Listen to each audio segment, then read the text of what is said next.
Welcome back to another episode of Baseball in the Bible. I'm Riker Dotson, and I'm here with my father, Ryan Dotson, and we're going to do another podcast. Did you forget who you were with for a second? Yes.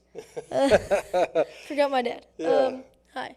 Hi. Happy 4th of July. Yes, right? we're rocking the patriotic hats. Now, these are some cool hats. You have to show people what the inside looks like. I don't know if you can see it from all the way over there. Probably not, but it has a 1776 written on the bottom, and then an American flag on the gold part. So they've got them for all the different teams out there. Obviously, we got the Cardinals one, but you can go out and grab your favorite team and then rock it. Pretty cool hats. So we've seen them around, but everybody's got them now. So yeah, they're cool. Go ahead and get them. Even though the 4th has passed, we just celebrated our 250th anniversary as a nation. Pretty awesome. It's incredible. So hope everybody had a great and safe 4th of July. Hope we all have all of our fingers still and nobody's got any firework accidents. But I hope everybody had a great time. And yeah, man, we're right in the heart of baseball season now. So yeah, it's fun. Got a lot to cover. For sure. What do you want to get into? I think we start off with devotion. Then we go trip around the league. Then we go stadiums, and then we just wrap it up. Sounds good. So what are we doing this week? This week we are taking a trip to Atlanta. To Atlanta. Yeah, we head Atlanta, out in the Georgia. morning. Going to catch a couple Cardinals-Braves games at Truist Park. Because why would we go to any other games if the Cardinals weren't there? Right. Yeah, we've scheduled it accordingly. But we're going there, so it's one of the parks that we wanted to see. So we're going to read a little bit about that, find some cool places to visit. But that's also kind of why we went Braves-themed right now. Yep. Even though we're getting ready to be cheering against them as the Cardinals playing. But going Braves theme, we do have our American jersey over my shoulder just in honor of 250. 250. So, but yeah, let's do the devotion. Let's say all that to say our devotion is a little bit Braves themed as well. But yes, it is. All right. So, the verse of the week is 1 Corinthians 12:21. The eye cannot say to the hand, I don't need you, and the head cannot say to the feet, I don't need you. 1 Corinthians 12:21. Triple plays are rare. Only about 5 happen every MLB season. They take sharp instincts, quick timing, and a team that works in perfect sync. Now imagine a triple play so unusual it hasn't happened in almost 150 years.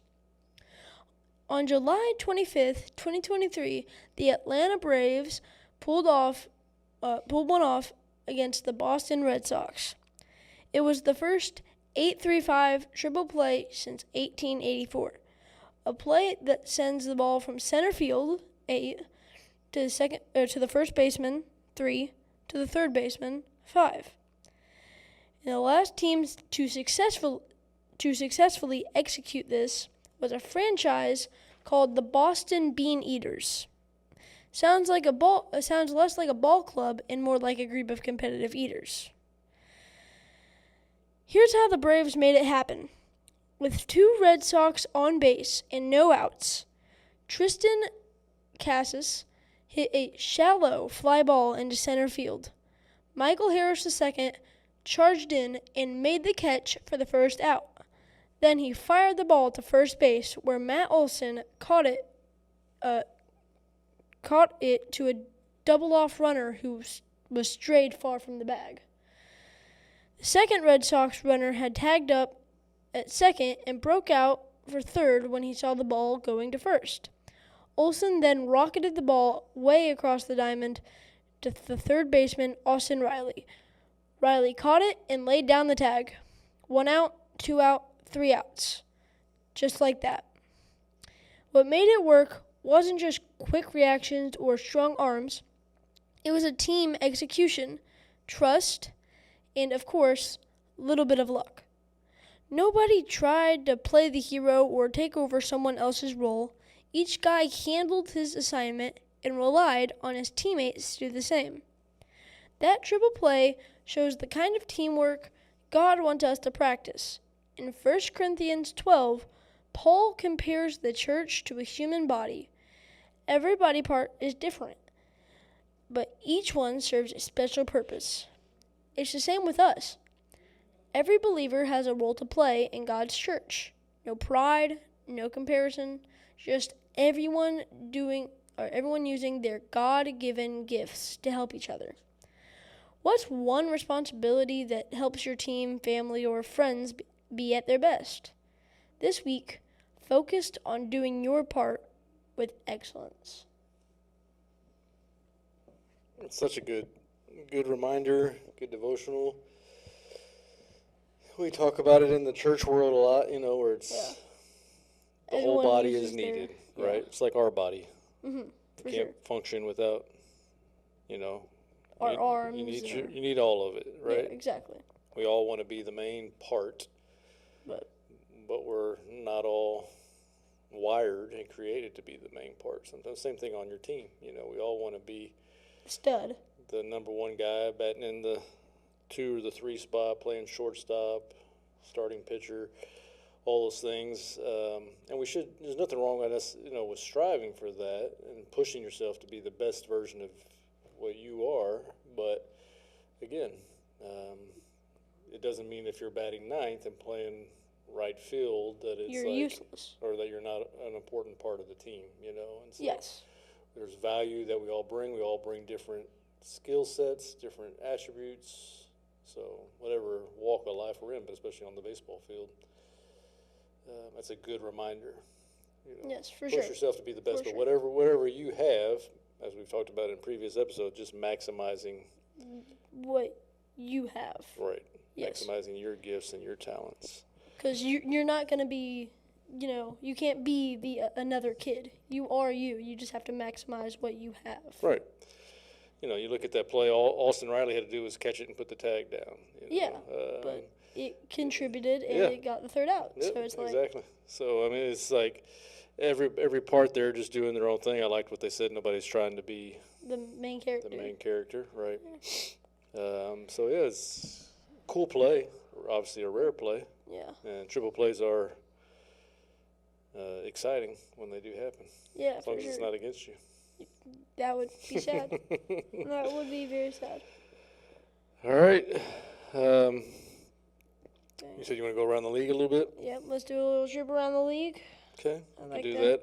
We haven't, last week we had our Cardinals themed episode. We didn't do any current events, so we've been a little bit behind. So some things have happened that we will cover in this episode. And so we'll just update the standings really fast, and then we'll talk about some of the individual accolades that have been going on. But again, around the league, we'll start in the Central. Brewers are on a roll again, and leading the way in the Central. I think they right behind the Dodgers with the best record in the National League. Excuse me. They're 50-31. Dang. And then the Cubs are in second right now, 5.5 back. Cards are 7 back. Pirates, Reds. Cards have had a little. It's a rough stretch as we're recording this.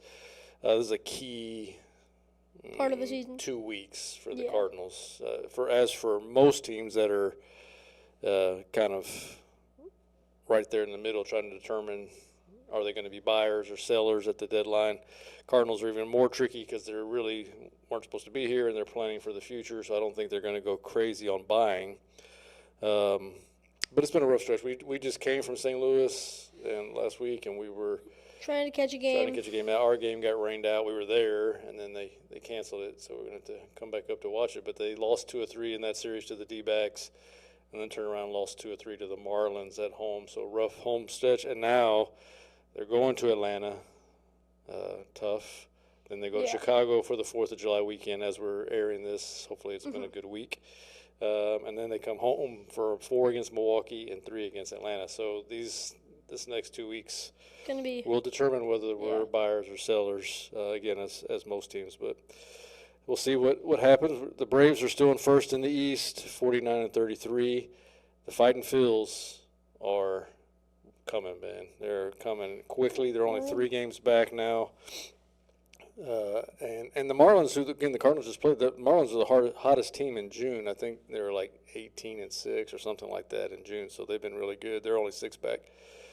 And then the Dodgers are in first in the West, kind of running away with it now. 10 games up on the Padres, 12.5 up on the D-backs. Which everyone saw coming, to be honest. Well, yeah, as far as Dodgers. Yeah. Tampa Bay, 1 game up on the Yankees as we record today. So that one's still a tight series. Again, as we're recording, the Yankees just came off of they got swept by the Red Sox 4 games last week. So, and then the Blue Jays 10.5 back. Baltimore 11, Boston 12.5. White Sox still hanging in. They're tied with Cleveland. Incredible. Right now and doing well. Texas, as of today, is a half game up on the Mariners at 42-42. So we'll again see how this week unfolds. But those are that, and then we haven't updated the wild card because we've just been looking at the division. But just since we're getting into the season, getting to that point. Phillies right now are leading the wild card. Cubs have the second wild card. Cards have the third wild card. But a lot of teams still right there in the hunt. And then the American League, Yankees have the first wild card. Pretty good lead on that. Guardians, and then Mariners. And then again, several teams right there in the mix.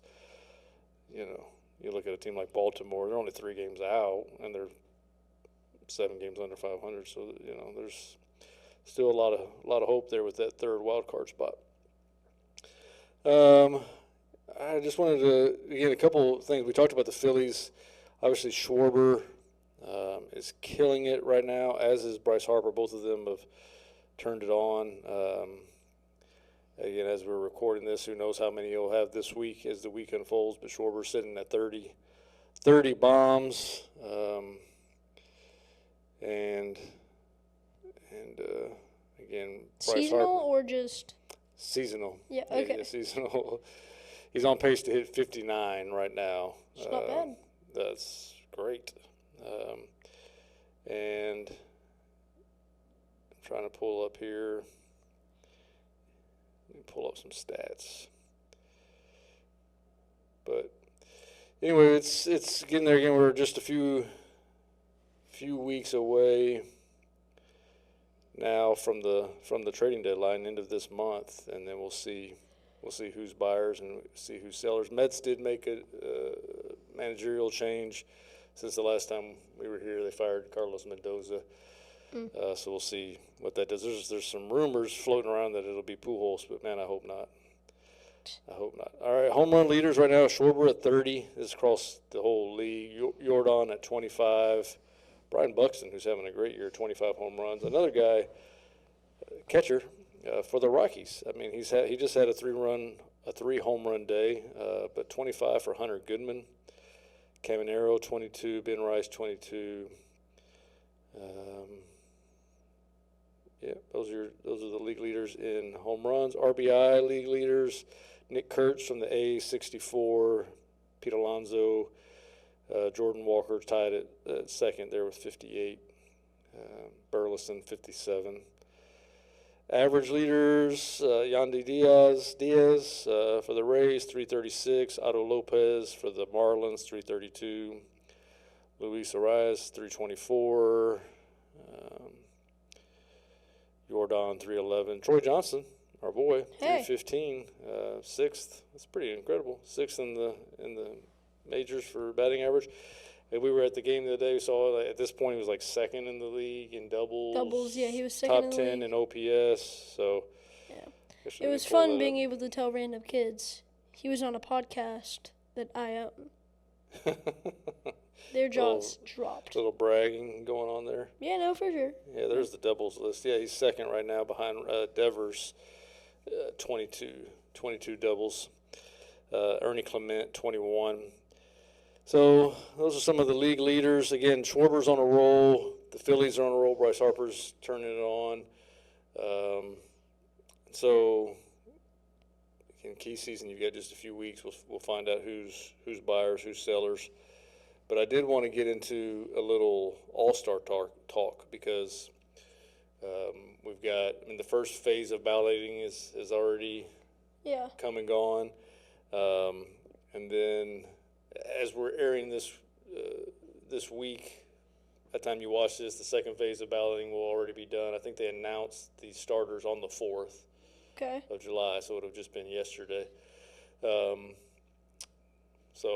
I can't remind you to vote right now because it's too late if you haven't. Yeah. But we did vote. We were trying to get Walker into that second phase, but he didn't make it in. So we're going to look through the list real quick. If you look at these lists, it's Brave in the National League. It's Braves, Phillies, and Dodgers. And it's like, that's all it is. Is there anybody else? Is there anybody else even allowed to play? Because it's those three teams that. There's like one national player, I think, in that mix. C.J. Abrams is in there, but for the most part, it's those guys. But again, so you're voting for the first round, narrows it down to like the finalists, and now you're voting for the starters, the guys that were made it to that vote. They'll be an all-star, and then it's just a matter of who else gets picked in there. So still hoping for Walker. Still I think Burley deserves it, but we'll see what happens. But I'm going to run through the list, and I'm going to let you just real quick. You're going to pick who you think's the starters. It would have already happened. We'll see. Okay. We'll see how you do. Okay. Let's see. We'll see. So I'm going to go through the list here. I mentioned Ernie Clement earlier when I was reading the list of doubles. It's crazy. Okay, who would you vote? Who would you say is the league leader in voting for the National League? Who do you think? What player in the National League got the most votes across baseball? What player do you think had the most votes for All-Star across baseball? I'm gonna go someone like I would have to say like Aaron Judge. Well, it's not a bad guess. I'm just gonna go for like what? Well, I'm who's thinking the most like popular fan base. player worldwide? Worldwide. Shohei. Ohtani? Yeah, Ohtani. I was thinking Ohtani. Yeah. So Ohtani was the league leader in the National League Okay. and barely in the across the league because the league leader for the American League is Ernie Clement, which surprised no me. way. Second baseman for the Blue Jays. He's having a great year, and he kind of came on the scene in the World Series run last year, but he also, I guess he's got all of Canada voting for him. And so that's pretty cool. So Ohtani being the top NL vote getter, not surprising. Clement being the second or the AL leader is kind of surprising. That is surprising, actually. Other top vote getters in Phase 1, Yordan Alvarez, Aaron Judge, as you mentioned, Freddie Freeman. Again, it's all these, Max Muncy at third base, which is just ridiculous. No offense to Max Muncy, but it's like, come on, Dodgers fans, let's vote realistically. Braves catcher Drake Baldwin. Again, you look at a guy like Hunter Goodman, he should be the guy, probably it. Bobby Witt, shortstop. Bobby Witt's there. Okay, Mike Trout's there. That's all. That's good. So, all right, we'll go real quick through here. I'm going to have you just pick who you think. All right. You don't have to give like a explanation on all of them, but. Catcher, your finalists are Shea Langeliers from the A's, Alejandro Kirk from the Blue Jays. Those are it? That's it? Yeah, those are your top two. So you're going to have two in each Jays. position. Yeah. Okay, you're going to go Kirk? Yeah, I just like the Blue Jays more than I like the A's. Well, again, you look at that, I would say Langeliers is probably he's the more deserving one. Kirk, I think, is just he's hitting Kirk, who returned he missed 2 months of the season, so he's hitting 183 with 2 home runs. It's like he shouldn't even be in the conversation. Fair. Okay, then I'll go with the A's player. When you explain that to me, then it's definitely let's go A's. Okay. Yeah. First baseman Vladdy, Ben Rice, both having great years. Vladdy's actually a little bit down his numbers compared to normal, but can't go for a Yankee. Yeah, no, I get that. Rice is having a great year. But, I have. But you're going to go Vladdy? Yeah. Vladdy will probably win as a popularity contest. That's man, true. Blue Jays fans showing up on these votes because third base is... It's different, though, because it's like there's tons of teams for American I countries. get it, but it's still surprising. Third base, Akamoto for the Blue Jays, and Junior Caminero for the Rays. Junior. Yeah. Junior. Yeah, for sure. It makes sense. He deserves it more. Shortstop, Bobby Witt Bobby Jr. Witt. That's my vote. There Yeah. you go. Again, I'm a Bobby Witt. Jimenez is second. He's a great defender, but Bobby Witt. Outfield, so you got 6 guys here. You got to narrow it down to 3 to be your starters. Aaron Judge, Mike Trout, Brian Buxton, Cody Bellinger, Dalton Varsho, Jesus Sanchez. Okay. I'm going to make it real easy for you. Just those top 3 names Yeah. that I read.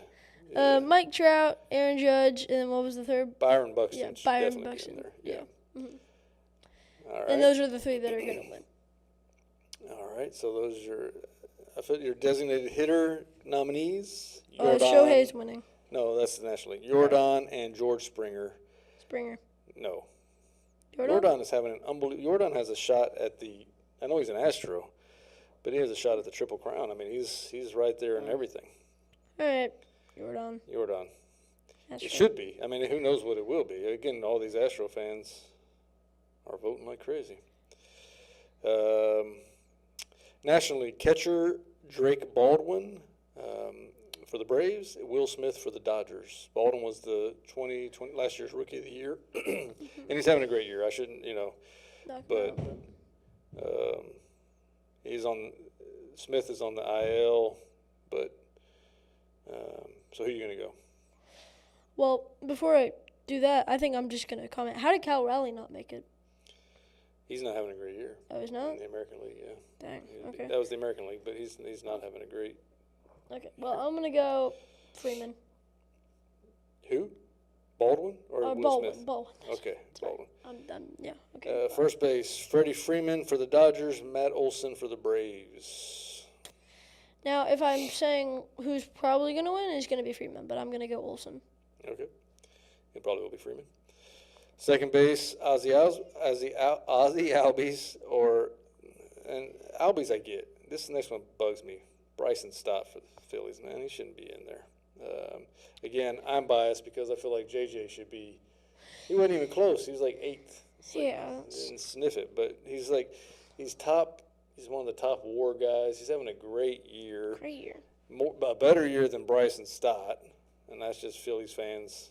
Being Phillies fans. Voting, yeah. But anyway, because of that, I'm not even going to allow you to pick Bryson Stott. We're going to pick Understood. Ozzie Albies. Ozzie. Third base, again, to me, both of these are kind of crazy, but Max Muncy and Alec Bohm. I guess I'll go Muncy. Yeah, he probably will win. A shortstop, you got C.J. Abrams and Mookie Betts. Mookie. The first phase was tight, margin about 96,000 votes. Yeah, so it's close. C.J. Abrams is having a great year. Had a really great start. He's still having a great year. But outfield, you got Andy Pages from the Dodgers, Brandon Marsh from the Phillies, Acuna, Teoscar Hernandez, Juan Soto, and Michael Harris II from the Braves. Ridiculous. Soto, Acuna, and Acuna's hurt, so he probably will not play. Like, we won't see him this week. But I think he deserves it, though. He's a stud. Well, he is a stud, and he might get it. He can still get it, and then they'll just pick a replacement, you know. And he probably still, even though he's hurt and everybody knows it, he probably still will get the vote. But yeah. And then I'm going to go the Dodger. Can't remember his name. Andy Pages? Yeah, Andy Pages. He's had a good start. Okay, so Andy Pages, and you're going to go Acuna, and then Acuna, and I said, what did I say? Soto. I said Soto, yes. Yeah. Again, just favorite picks, you know. I mean, it's just, again, when you look at that list, Brandon Marsh. Yeah.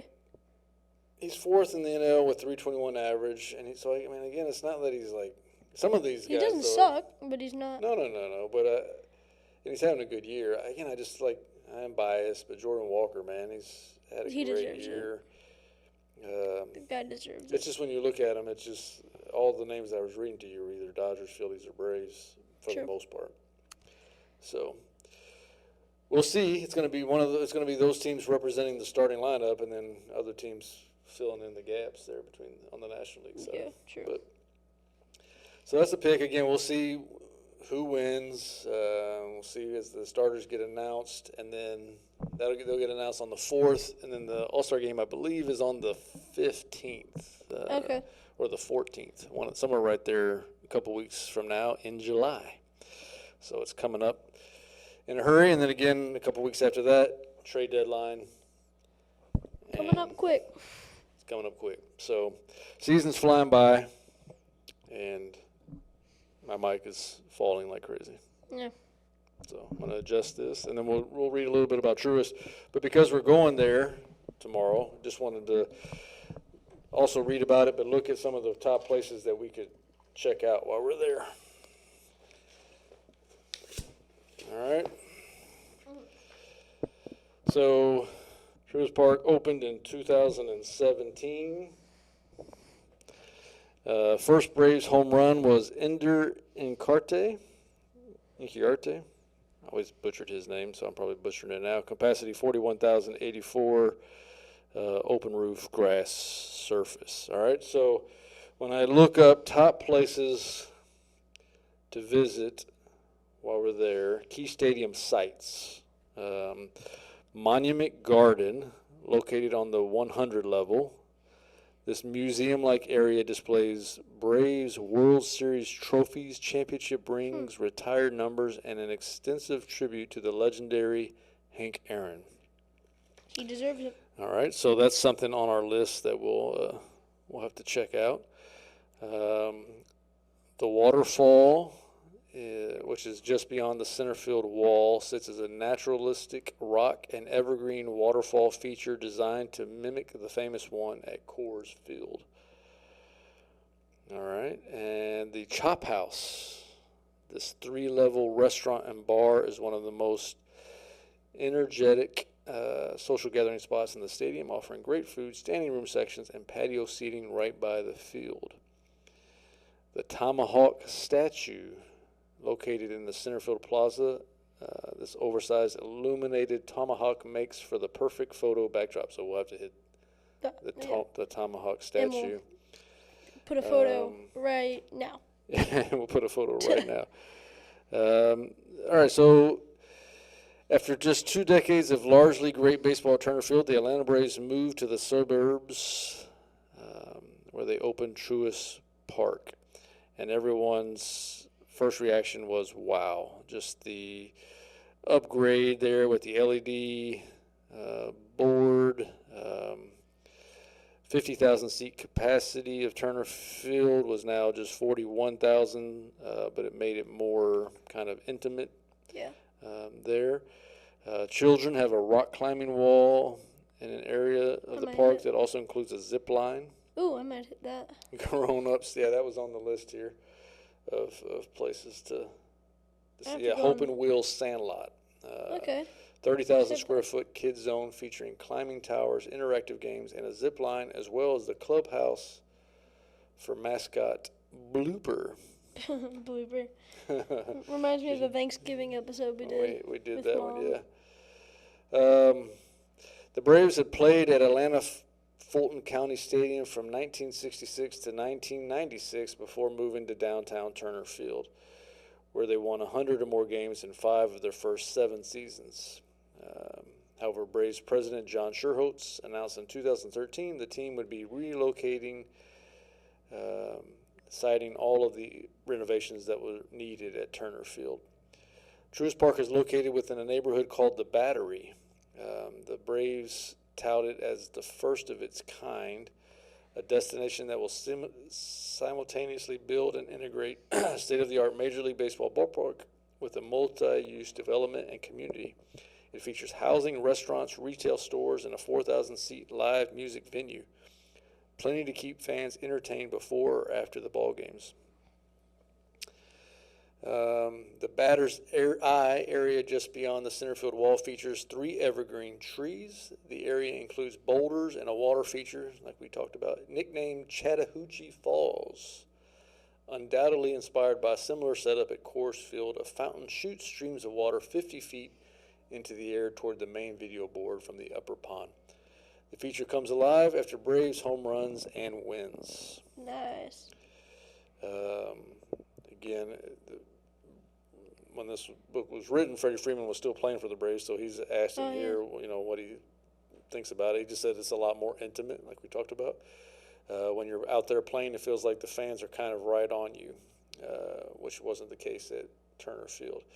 Also asked him what he liked about the ballpark, and he said 375 to right center. So he liked that the wall in the power alley is 15 feet closer to home plate than it was at Turner Field. In terms of fan experience, there's nothing in between about Truist. Lead designer Joe Spear said baseball has been very responsive in addressing the things patrons want. Great sight lines, which we're hoping to see, food and beverage options, and opportunities to enjoy a game even when out of their seats. To the latter end, Truist features several gathering spaces where fans can socialize while taking in the action. The rooftop above the right field, the Hank Aaron Terrace in left, the Home Depot clubhouse beyond left center, and the State Farm deck. All right.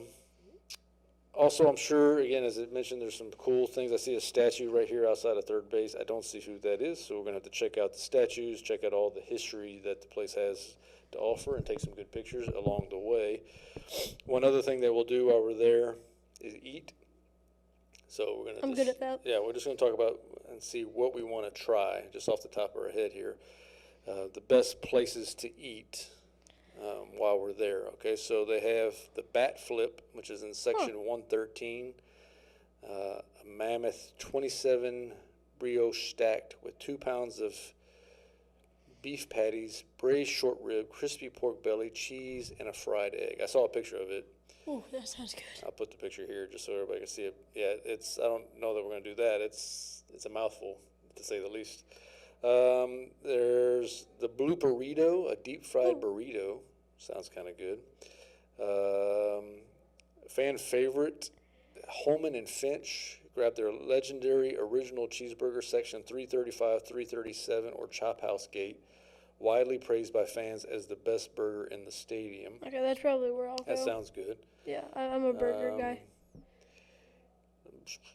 There's a low country shrimp. I don't think you'd be down No, for that. no fish. Okay. And then there was a place here. I don't remember where it went, but I'll have to look it up. But it had ice cream there for your mom. So let's see. I love how you added "for your mom" to that sentence. Yeah. You like that I added that, or what? Yeah, I thought that was kind of funny because she is your wife and you just brought her up on the podcast for liking ice cream. So Oh, she loves ice cream. she does. She's addicted. All right. Trying to look through the list here. I think that's it. So we'll just we'll try some of those places, or we'll try something that I didn't read about, and we'll have to let you Still guys. put a picture up. Have to let you guys know what our favorite. Yeah, we'll take a picture of whatever it is that we decided to eat. Yes. And then probably after I've eaten it, we'll have a before and after picture. And comment on how good it was. So we're excited. We're going to go to Truist, catch a couple games. Hopefully the Cards turn it around, and we'll let you guys know what we liked and didn't like about Truist Park on our stadium tour this summer. We will rate it. We will rate it when we get back. All right. Anything else you want to add? No, I think it's been a good episode. Okay. Yeah, let's go ahead and just pray us out, and we'll get out of here. Lord, thank you for this day. Thank you just for the platform you've given us to do this podcast, and not only do it, but honor you while doing it, Lord. Thank you for this day. Thank you for the platform you've given us, Lord. I just pray that you would just bless anyone who's watching this and let them know that they aren't alone and they can always contribute to the church. In Jesus' name, amen. Amen. Love you guys. Happy 4th of July.